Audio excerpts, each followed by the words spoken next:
Question number 14 solve करते हैं। आइए देखिए क्वेश्चन नंबर 14 एक डायग्राम हमें दिया हुआ है। जो डायग्राम क्या दिखा रहा है, एक वृत्त है।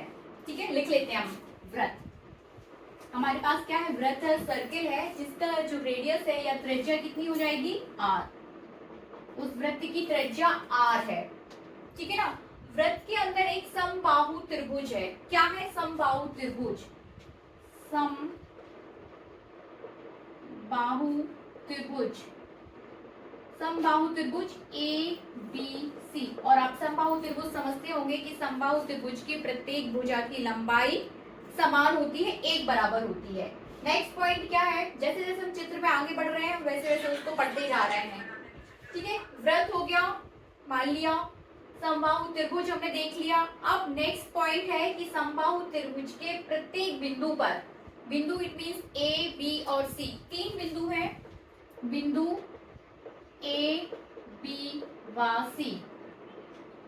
प्रत्येक बिंदु पर जो है आवेश Q रखा हुआ है, पॉजिटिव चार्ज जो है कितना रखा है, Q।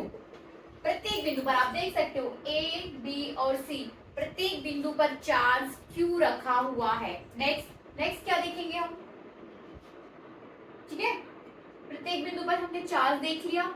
ये वृत्त का केंद्र है, O वृत्त का केंद्र है, O वृत्त का केंद्र है। ठीक है, आपको क्या करना है, वृत्त के केंद्र पर विद्युत क्षेत्र की तीव्रता ज्ञात करनी है। क्या ज्ञात करनी है हमें? वृत्त के केंद्र पर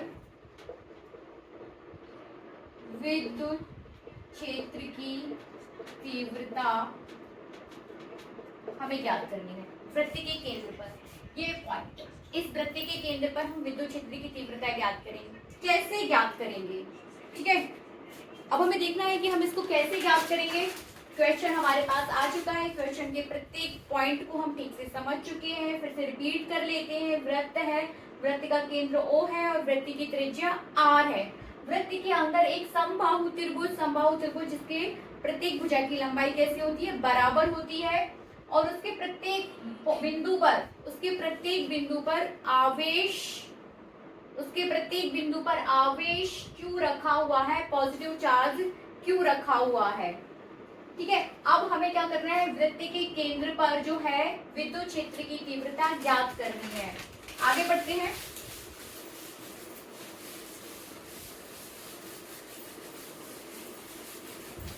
वृत्त के केंद्र पर जो कुल माना कि वृत्त के केंद्र पर कुल विद्युत क्षेत्र की तीव्रता E है।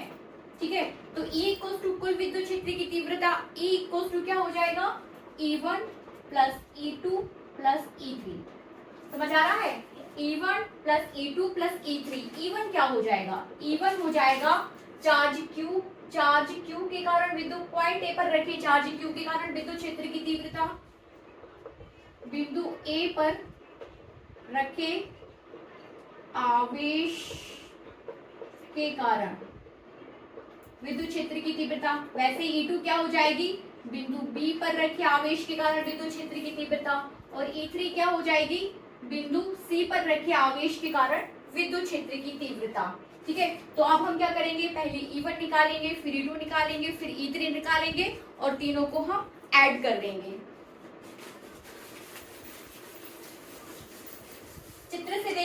चित्र से देखते हैं हम।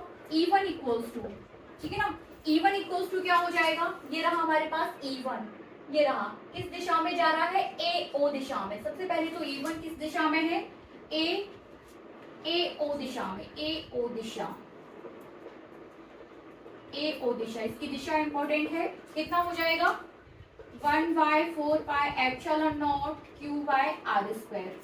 ठीक है, E2 कितना हो जाएगा, E2 ये रहा, पॉइंट बी पर रखे चार्ज के कारण विद्युत क्षेत्र की तीव्रता केंद्र पर किस दिशा में हो जाएगा, BO दिशा में, BO दिशा में, BO दिशा में। कितना हो जाएगा, 1/4 pi epsilon naught Q by R square.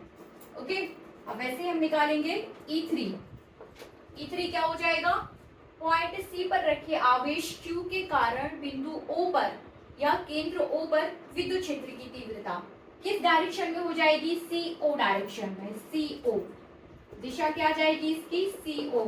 और वैल्यू कितनी हो जाएगी? 1/4πε0 Q/r²। ठीक है, आपके पास E1 आ गया, आपके पास E2 हो गया, आपके पास E3 हो गया।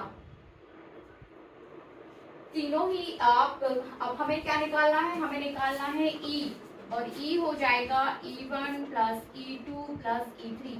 हम तीनों को ऐड करेंगे। किस तरीके से ऐड करेंगे? डायरेक्शंस, हमें ध्यान देना है कि डायरेक्शंस क्या क्या है कि नहीं। तो सबसे पहले आप देखिए E1 की डायरेक्शन किस साइड है? E1 की डायरेक्शन आपकी जा रही है ए रहा E1 AO दिशा में।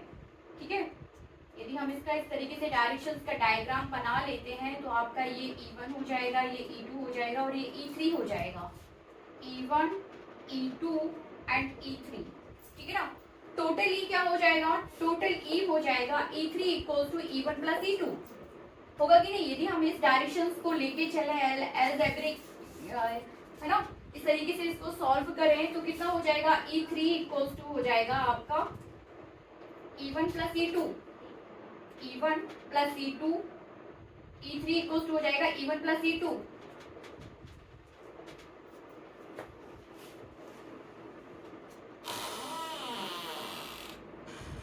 ठीक है, तो जैसे आप इसको सॉल्व करेंगे आपको टोटल E आपके पास आ जाएगा 0।